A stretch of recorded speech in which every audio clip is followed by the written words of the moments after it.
Welcome back to Law Ignosi. Today we are going to understand relevancy and admissibility in the continuation of our lecture series on the Indian Evidence Act 1872. So let's get started. So पहले हम देख लेते हैं relevancy and admissibility की definition क्या है. सो पहले मैं आपको बता दूं कि ये रेलेवेंसी एंड एडमिसिबिलिटी हमारे इंडियन एविडेंस एक्ट में कहीं पे भी डिफाइंड नहीं है.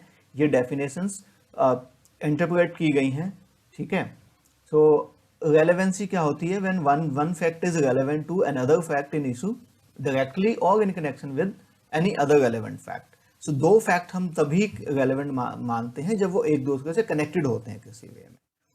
और एडमिसिबिलिटी क्या होती है? Fact capable of being accepted in the court of law. मतलब कोर्ट ऑफ लॉ में जो जो फैक्ट्स एडमिसिबल होंगे, एक्सेप्ट किए जाएंगे, उनको हम वो एडमिसिबिलिटी है आपकी.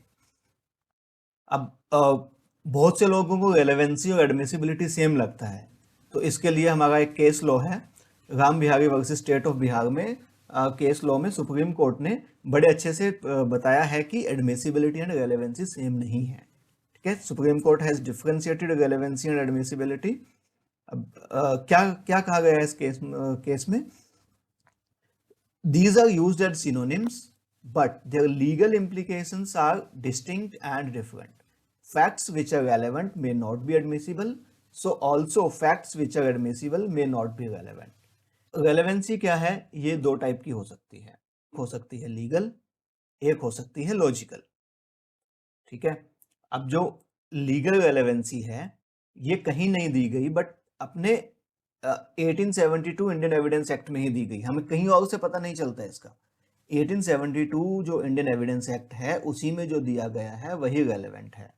तो भाई ये जो हमें दिया, आप इसमें जब हम आगे पढ़ेंगे, अभी जो सेक्शन नंबर हमारे 5 to 55 हैं, यही इसी में जो रेलेवेंसी दी गई है वही है लीगल रेलेवेंसी. और जितनी भी लीगल रेलेवेंसी है वो बाय डिफॉल्ट एडमिसिबल होती है. लॉजिकल रेलेवेंसी तो ये आप समझ गए. लॉजिकल मतलब हम अपने लॉजिक से निकालते हैं, हाँ ये दो चीजें रेलेवेंट हैं, लेकिन वो जितनी भी रेलेवेंट हो सकता है वो कोर्ट में एडमिसिबल ना हो. तो ऐसा नहीं है कि सभी रेलेवेंट चीजें एडमिसिबल हो जाएंगी और सभी एडमिसिबल चीजें रेलेवेंट हो जाएंगी. अब हम देख लेते हैं कुछ एग्जांपल्स जो कहता है कि रेलेवेंट तो हैं लेकिन एडमिसिबल नहीं है. सबसे पहला हेयर से. सुनी सुनाई बातें जो हेयर से एविडेंस होते हैं वो जितना भी रेलेवेंट हो लेकिन वो कोर्ट में एडमिसिबल नहीं होता है. हाँ, कुछ एक्सेप्शंस हैं इसमें जो हम जब हेयर से को डिटेल में पढ़ेंगे तब देखेंगे, लेकिन in general hearsay admissible नहीं है. अगला है confession made to the police officer.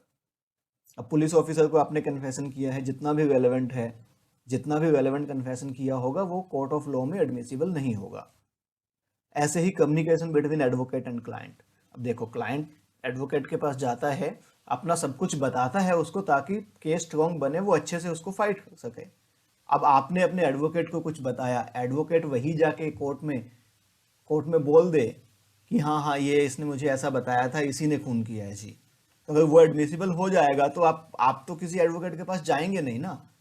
तो इसलिए जो communication between advocate and client होता है वो कभी भी एडमिसिबल नहीं होता है कोर्ट ऑफ लॉ में. अब देखते हैं एडमिसिबल बट नॉट रेलेवेंट. इसका एक एग्जांपल देख लेते हैं. अब क्रॉस एग्जामिनेशन में क्वेश्चंस पूछे जाते हैं. ठीक है. अब सामने वाला बंदा सच बोल रहा है कि नहीं बोल रहा, उसको जानने के लिए आपको यहाँ वहाँ के कुछ क्वेश्चंस पूछे जाएंगे. तो वो क्वेश्चंस भले ही रेलेवेंट ना हो लेकिन वो एडमिसिबल होते हैं. अब अगर आपको डिफरेंसेस पूछता है कोई रेलेवेंसी एंड एडमिसिबिलिटी में, तो क्वेश्चन पेपर में कैसे लिखना है उस पॉइंट ऑफ व्यू से एक बार देख लेते हैं.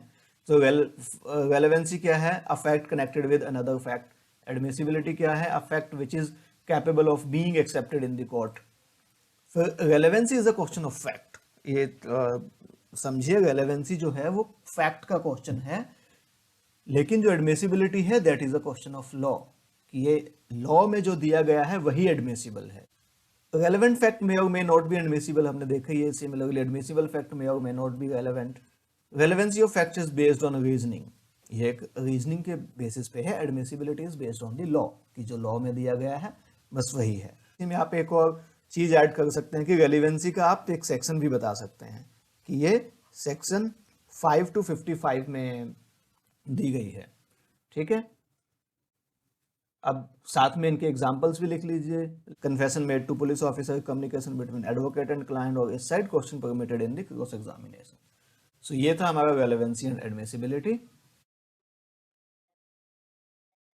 अब देखते हैं सेक्शन 5 क्या कहता है।